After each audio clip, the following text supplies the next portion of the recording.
quais os cuidados que a empresa deve tomar na pré-contratação e na contratação quando se refere a uma auditoria trabalhista.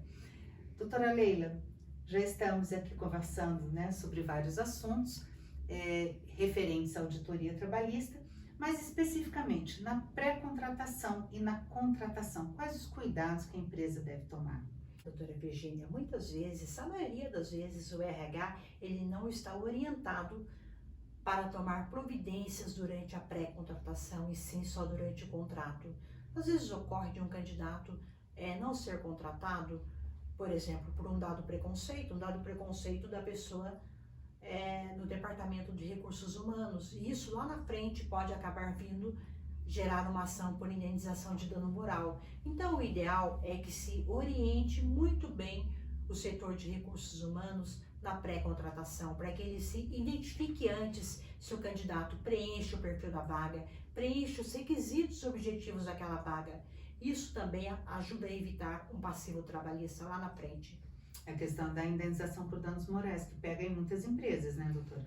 Temos muitas ações de indenização por dano moral, muitas vezes pela perda de uma chance ou pelo preconceito. E isso muitas vezes ocorre por falta de despreparo do setor de recursos humanos. E na contratação, efetivamente, quando a gente fala de ficha de registro, contrato de trabalho especificamente. Vou dar um exemplo.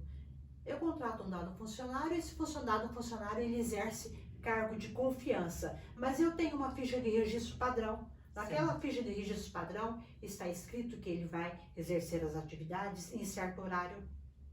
Aquele certo horário ele descaracteriza essa função de confiança e lá na frente esse funcionário pode vir a pleitear horas extras. Olha que interessante. Agora, os recibos de entrega e recebimento da carteira de trabalho também são importantes, né, doutor? Porque tem um prazo, né, para a empresa ficar com a carteira? Atualmente, né, com a mudança trabalhista, são 5 dias para a empresa devolver a carteira. E quando a empresa pega a carteira do funcionário e devolve a carteira do funcionário, o ideal é que seja feito com comprovante de entrega. Se a empresa não tem esse comprovante, depois enseja a indenização por danos morais, né? Também enseja indenização por danos morais, até por descumprimento da própria lei. Sim.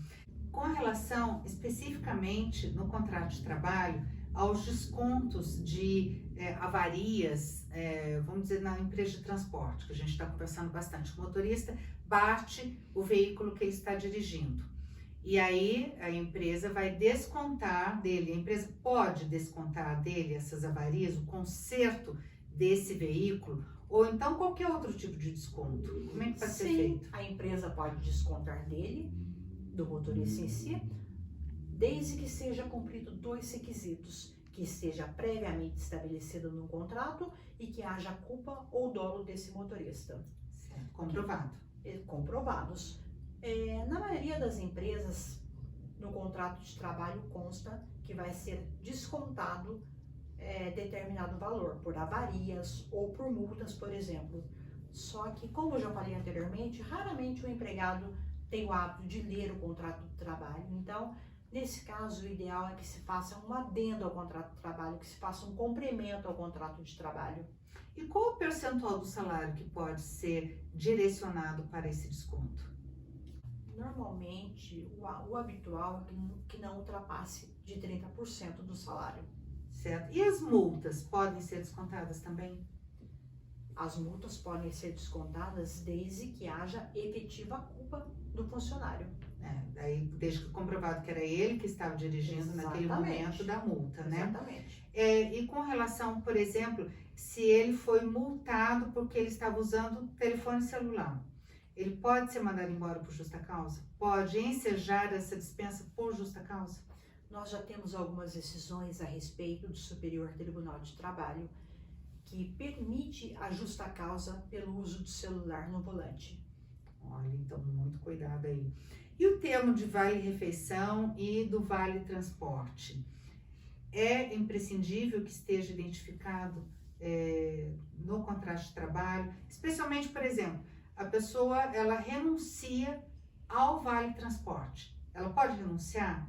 Pode, é um direito dela, só que temos que verificar a situação. Muitas vezes o empregado, na hora que ele quer ser contratado, eu brinco que o empregado renuncia a qualquer coisa na hora que ele quer ser contratado. Então a empresa tem que tomar cuidado. Muitas vezes a empresa ela tem um formulário padrão. A gente tem que analisar caso a caso. Não deveria ser um formulário padrão. Nesse formulário, o ideal é que conste onde a pessoa reside, se é serviço de transporte público, se não é, a forma como ela vai se deslogar para a empresa, que são requisitos, se não for analisado, lá na frente essa renúncia é anulada e tem que se pagar esse vale transporte. E aí tem reflexos também? Não, o vale transporte não tem reflexos. Tá certo. Ele não é considerado como salário. E a integração, que é o treinamento, a apresentação de documentos internos, como regulamento, código de ética, política de uso do instrumento de trabalho, recibo de entrega, quais os cuidados nesse sentido da integração? A integração ela tem que ser documentada. Sempre com recibo? Sempre com recibo. Até a própria instrução que se faz do empregado para determinado cargo, para ele exercer certas funções, ela tem que ser documentada. Porque depois, se o funcionário não segue com essa normatização interna da empresa, ele pode ser dispensado por justa causa. Desde que seja documentado e fiscalizado durante a relação de trabalho. Isso a auditoria pega? Pega, a auditoria ela pega de vários setores da empresa. Olha que interessante. Então, essa foi a nossa conversa sobre auditoria na pré-contratação e na contratação aí do trabalho.